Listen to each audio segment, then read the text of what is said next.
Hi, my name's Josie and I am with Spellbinders, and I'm here to tell you all about the amazing new Glimmer machine, and we're really excited to show you everything that you can do with this today. And I'm Paul Antonio from PA Scribe, and I've designed some of the hot foil plates, and I'm going to show you how I take the plates that I've designed and embellish them. So here's the machine, and we've already turned it on. We just need to wait for it to heat up. And we went through a video earlier where we talked about the different things that the machine does. So if you haven't watched that video, I'll just quickly go over the different lights. So when you plug your machine in and turn it on, the red light's going to come on. And let me just go ahead and pull this out so I can show you how the lights flash. I'm just going to go ahead and switch it off and then push the platform back in. So when you turn it on, all these lights are going to flash. So there they go. And then the red one is going to stay on, and that means your power's on and the platform is heating. So once the platform is ready, this light is going to turn green and it's going to stay a steady green. And once that's ready, we can go ahead and get started. So I'm just dotting in something that we've already done. So I'm going to do a few variations on this. Obviously, I'm going to show you how to embellish one of the love plates that we've done, because I want to show you how I would like you to maybe have a little play with them once you start doing them. And I'm going to show you how I'm going to do it because I don't have the skills that Paul has, although he says anybody can do calligraphy. I'm just going to add some sequins and just make just a simple pretty card using some embellishments and just a decorative die cut. Oh, okay, so the green light's on. So once that green light comes on, it means that the machine is ready. Again, this surface gets really hot. You can touch it. You're not going to burn yourself, but you don't want to leave your hand on there. So make sure that when you are using this machine, that you are aware of the warm surface on the platform. So we're going to go ahead and take, this is one of Paul's one of his love plates that he wrote. How exciting. And we turned it into a hot plate. And so we're going to go ahead and just place this on the non-slip silicone mat. And you can see that I'm touching it with my fingers and I'm not burning myself. And you want to take advantage of using the lines on the platform. And what that does, it just helps you line things up, especially when you're working with words or fonts or separate dies that come in different sets that you want to line up and use together. Really take advantage of this grid pattern that's on the platform. It's great for that. So since it's love, we're just going to go ahead and be obvious and use red. So the red is beautiful, and there's about 13 different colors of foil, and some of them come in a foil pack, and then most of them come as individual rolls. And the price is such a great price point that you can buy all the different colors and just experiment with what you like best. I already have some favorites that I use all the time, and red is one of them.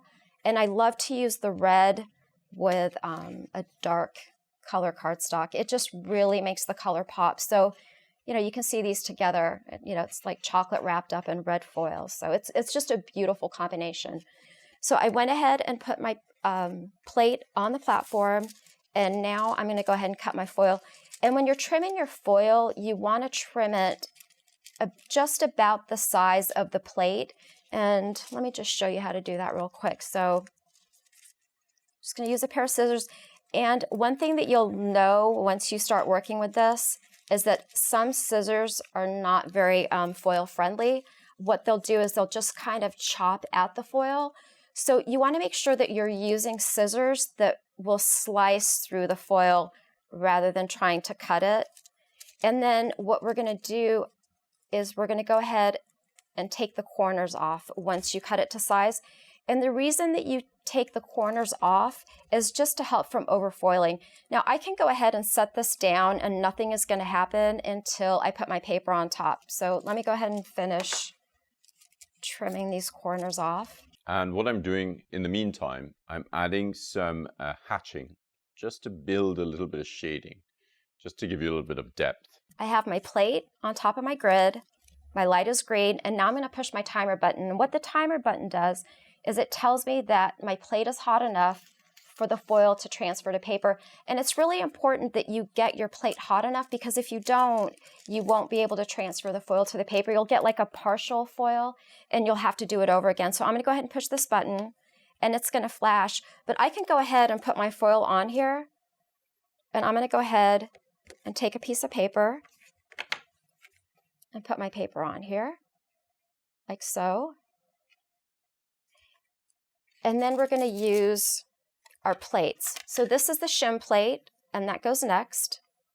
And I like to set it at the base of the platform and just gently set it on top of the plate, because you don't want things to move around, because if they do move around, you could get a little bit of a shadow or a little bit of a smear from your foil. So just gently place everything down on top of the machine. And now we're going to watch water boil. Paul says we have to be patient, crafters. As I say, watch ink dry, because calligraphers watch ink dry. So we're watching foil get hot. So we're going to watch foil get hot. And once that stops blinking, it means that the machine is ready to go. And then we can run it through our die cut machine to get the transfer of the foil onto the cardstock. So now that the light is a solid green, this is ready to go. So I'm going to go ahead. And the way that I like to pull it off is I have little hands, and I can easily pull this off. So I put my fingers down here, put my thumb around the handle, and then I gently just tug at it, and then I lift it all up, and then I run it through the machine.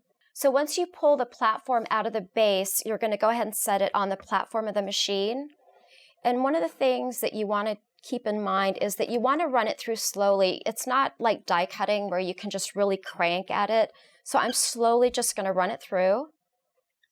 And I'm not going to run it all the way through. Once I know that I've gone over my plate, I'm going to go ahead and run it back out. Once you run it through the machine and the foil is transferred, we're just going to remove the different layers of the plates. Do you want to watch this, Paul? Because this is super exciting. This is the best part for me for foiling, is when you pull the foil up. So we went ahead and take off our plate and our shim. And now we're going to lift our piece of paper, and the foil is going to be stuck to the cardstock. So we're just going to go ahead and lift it up. Oh, hang on. No, if you don't have nails. Well, I mean, it's hard for me too. You can't. What I do is this. I go. There you have it. Absolutely and it's that simple to just get a beautiful, amazing foiled piece. I mean, you literally just cut your paper, cut your foil, put your plate down, and then just run it through the machine.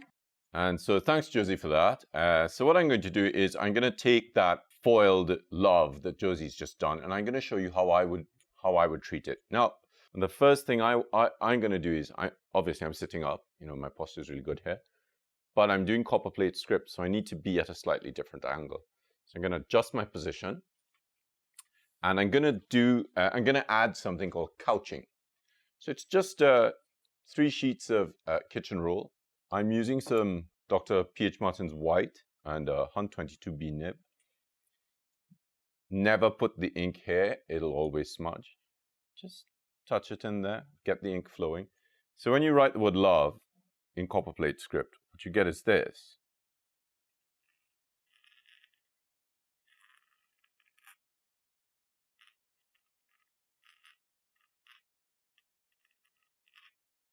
Notice I'm not moving my hand around. My hand is in the same place. Add a little, I'm going to augment the bottom of that L.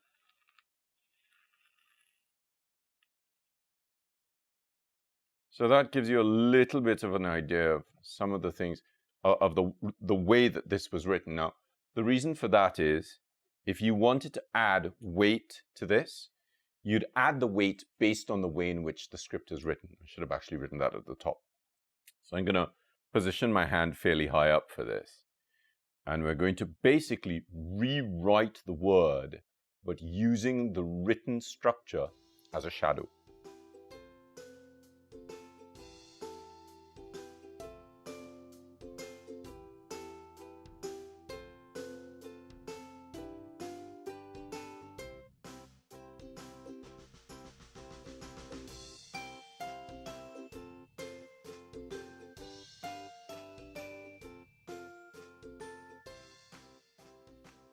And we could add a little heart here. We could add another flourish here. I'm going to take that really lovely hem stitch card edge that Josie did, and I'm going to write something on that.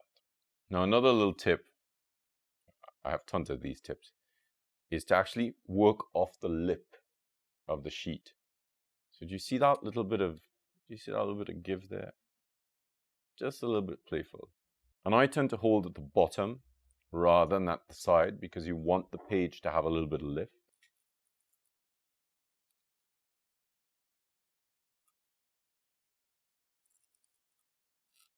And I've just done some really light lines in here because I want to get the line straight. And I'm going back to a separate piece of paper to test it. So I want to get the ink flowing first. You know, sometimes you pick up a pen and you've been chatting for so long and you try to write and the first line doesn't actually work.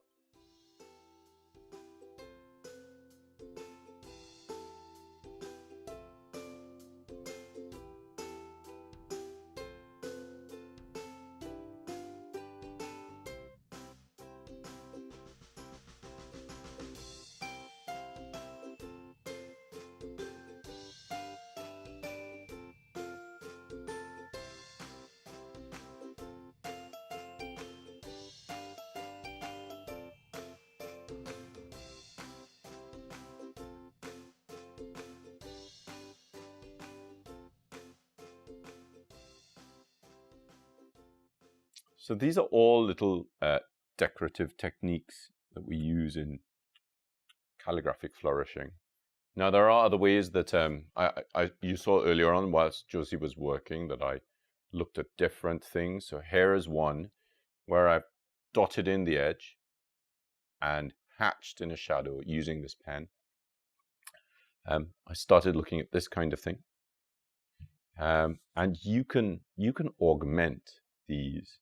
So I'm going to use some calligraphic technique to build this pattern a little bit more.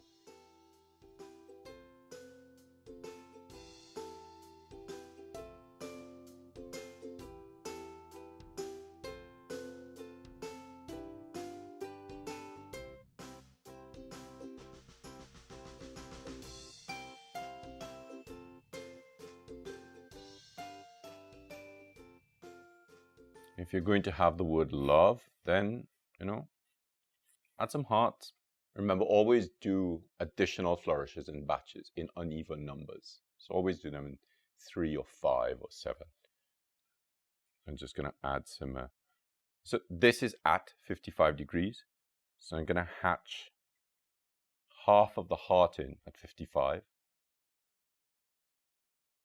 So I'm following the line around, and I'm going to add some little leaves, and I'm going to turn that around so the hatching is following the direction of a shadow on the leaf, because you really want to make a distinction between the heart and the leaf. I know that some of you won't be able to do what I've just shown you. I don't care. I don't care that you can't produce these flourishes. You know, I have tons of ways to show you how flourishes are built and how they work, but I designed these plates so that when you use them, you become a part of them. It's not about you using my work to tell somebody you love them. This is about you using the work to help you want to put your work on top of it.